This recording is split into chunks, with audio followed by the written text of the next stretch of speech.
Hey, what's going on, guys? Welcome to our last Cloudia video, and today we're going to be looking at some permanent units this time. Now that the collaborations are all over, that was a huge collaboration, and now we're going to be looking at Logia, the shift version, also the arc. So let's look at him first. If you're new to my reviews, I talk about the paid equipment at the end if there is any. Usually there is, and the only thing you got to worry about here is this damage cap at the end, but it's only 15k. That's okay. Remember, he's a permanent unit, not a festival unit or whatever you want to call them in this game. So you can't expect him to be the best of all time. And so far, it doesn't really look like that. That's the case with these abilities here. They're kind of standard. The only thing interesting here is this last part here, or this skill 3, where it says you move to them if you can't pull them in. So that's at least a compromise. And then this swamp thing here is pretty interesting, where if he has a field like an effect under him while he's moving around, or it just stays on the field and does not chase him. I'm not sure, but it does say it changes, and it says it surrounds him. So it would be pretty decent, especially since this is a unique debuff where it's not like a traditional status effect. So it's pretty decent. It does a debuff of defense in mind. Wish it did all stats, but okay. So this is a pretty interesting debuff and status effect, where it's not technically a status effect, but it kind of is. So most bosses probably will be affected by this because it's not a traditional status effect. So decent, and then you get some damage caps. And not really worth reading all this, just some damage caps to certain types of things. So he's not really a true status effect user like he was in his base self. He's a dual wield user, so he gets a lot of stuff if you dual wield, of course. And there isn't much to say. Like if you defeat an enemy with a debuff, you get some SET decent. And then if you're dual wielding, of course, you get a lot of bonuses and things. And if they're debuffed, they get some critical damage. Like, there's not much to say about him. Just a dark DPS, and he's definitely enabled by the dark guy. I've got him somewhere in here. If you've got this guy, then you'd be able to use the new Logia pretty well, because this guy's a dark, basically a dark leader, even though it's technically not a real term, just because of his this charisma here. So if you do have this guy, then Logia is a decent pull, but at the same time, he's a permanent unit. We just got off of a giant collab.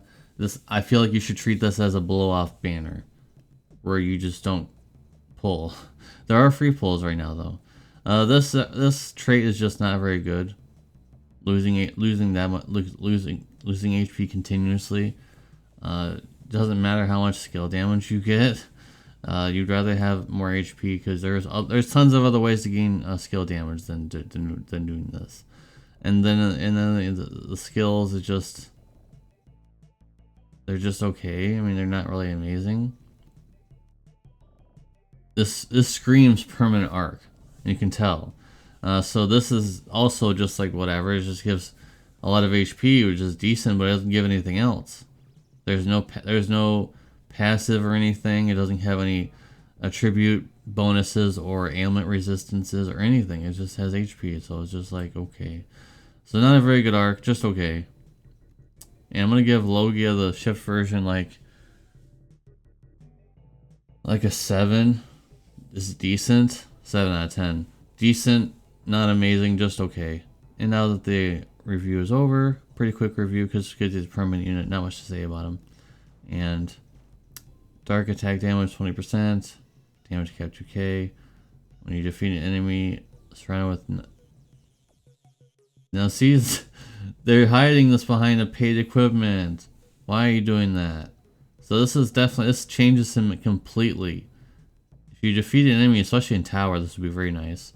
This screams tower, because you're gonna be defeating a whole bunch of enemies.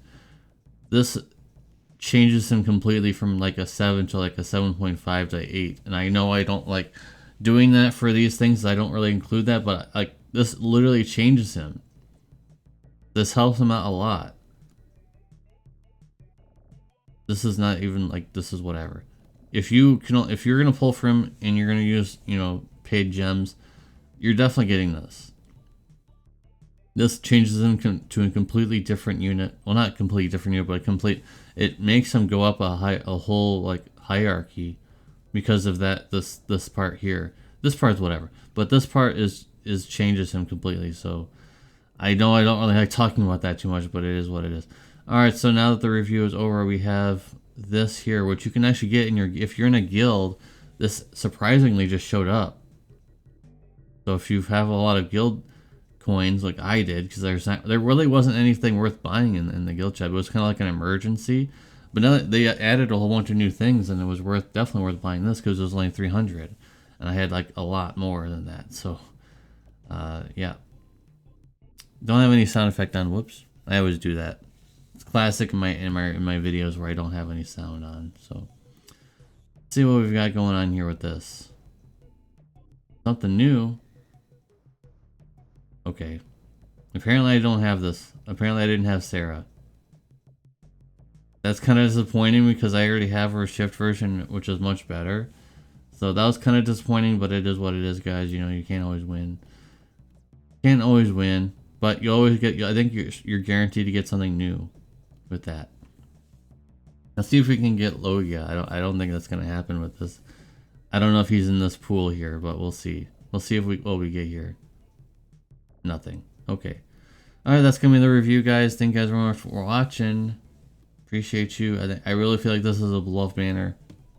If you are intending to pull, then you are like someone who didn't pull in any of that collab stuff, I guess. But half anniversary is already on the countdown, so there seriously is no reason to pull. And I don't normally say that all the time, but half anniversary countdown is here. Half anniversary is in some time. It's in some time. I don't know the exact date anymore. I would have to look at that, but it's coming soon. The half anniversary last year, the banner was Adel, who was a top tier DPS. He was literally the star maker of that era of before the 6-star awakenings.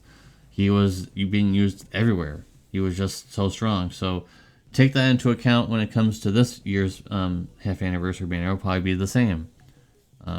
I'm assuming it's going to be someone very strong. If Adel gets his 6-star awakening during this half anniversary, that would be juicy. I'm sure he'll get up there again. Probably not the number one anymore, even if he gets a 6-star awakening, but he probably will still be up there. Just because he's so flexible, being able to do 2 elements and things like that. So, pretty good. Anyways, I've already stalled way too long. Wanted to talk about the half anniversary coming soon, so see you in the next video. Peace.